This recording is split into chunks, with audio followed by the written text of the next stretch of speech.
So the teacher said your son's not talking in class. Or maybe you know your daughter isn't playing with other kids at recess. Or your son told you he likes this girl, but he said he doesn't want to ask her out. Are these examples of social anxiety?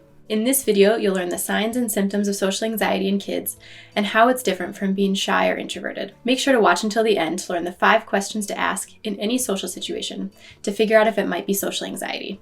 Hi, I'm Dr. Jacque. I'm a psychologist specializing in child anxiety. If you're new to my channel, be sure to subscribe and click the notification bell for more weekly videos to help families overcome fears and anxiety. Let's dive right in. The hallmark of social anxiety disorder is extreme worry in social situations.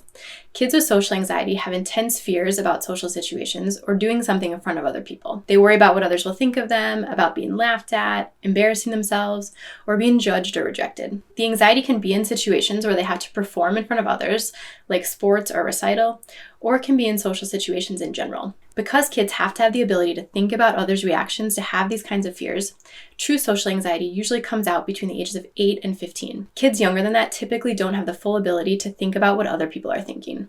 Usually kids have physical symptoms with these social or performance fears. Anxiety could make their cheeks flush, cause sweating, shakiness, or an upset stomach. Tantrums, crying, or asking a lot of questions in anticipation of what they're afraid of are also common. For kids with social anxiety, the anxiety has to happen when they're with kids their age too, not just with adults. The fear and worry gets in the way of things they need and want to do, like going to school, participating in activities, or being with friends. The fears are out of proportion and extreme and have lasted for at least 6 months. They either avoid social situations completely, or they do them with really intense fear and stress. It's different from being shy. Shyness makes someone more tentative and quiet in new situations or with new people. Kids who feel shy warm up over time, though, and feeling shy doesn't significantly get in the way of learning, making friends, or having fun. It's also different from being introverted. Introversion is a personality trait. Introverts generally prefer places and activities that are calmer and quieter. They need time alone to recharge and gain energy. Kids with social anxiety are not just nervous about performing in the recital or going to a birthday party. The anxiety has become a pattern that really gets in the way of a child and family's life. Even routine things like asking a teacher a question or inviting a friend to hang out can be really hard. If you found this video helpful so far, I'd appreciate it if you tap the like button and let me know. So let's look back at each of our 3 examples from the beginning. The teacher said your son's not talking in class. There are many things that could be going on here. First, I'd want to know, is this in every class or just some? And what's different about some classes versus others? The teacher, the material, the kids? Kids who have trouble understanding a particular topic or subject might be hesitant to participate. In that case, it's not a fear of social situation, but it's really trouble knowing how to answer. It's also important to think about the point in the school year.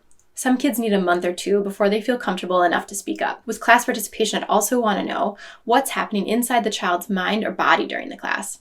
Are they wiggling and fidgety? Are they distracted? Are they rehearsing what to say in their minds? Do they look tense? When kids are afraid, what they're saying to themselves and what their body is doing will show it. So you know your daughter isn't playing with other kids at recess. Let's look at this example from a slightly different angle. Think again about how far it is into the school year. Is it a pattern, or does she just need more time to warm up? Then try to understand, what is she doing at recess? Is she watching other kids play? Is she alone in a different area? Does she prefer quieter activity? Sometimes kids that are more introverted by nature need time throughout the day to recharge. A quieter activity with just one other child or a small group of friends might be what she needs between the hard work of concentrating at school. How does she respond when you ask her about recess or about what's hard at recess? Kids will usually say if there's something they're afraid of when you give them time and space to do it. So your son told you he likes this girl, but he doesn't want to ask her out. In this one, it's clear he wants social interaction and a relationship, but something is getting in the way. I would want to know if he knows how to ask a girl out. Does he know what to say? What does he think might happen if he asks her? Does he get tongue-tied when he thinks about doing it? Does he get nervous or sweaty or shaky? These questions can help better understand what's underneath his reason to not ask her out.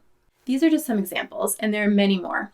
Kids with social anxiety can have trouble writing on the board or reading in front of class. They may have trouble asking their teacher questions or asking for help.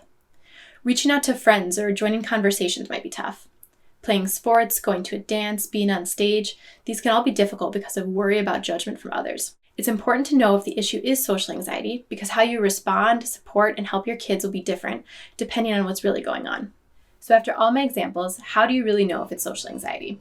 Here are 5 questions to ask yourself or your child to better understand. Has the avoidance, stress, or reaction to social situations become a pattern for at least a few months? What physical symptoms or body reactions happen before or during social situations? What assumptions does my child make about performing or social situations? Look out for things that include conclusions about what others will think or how they will react.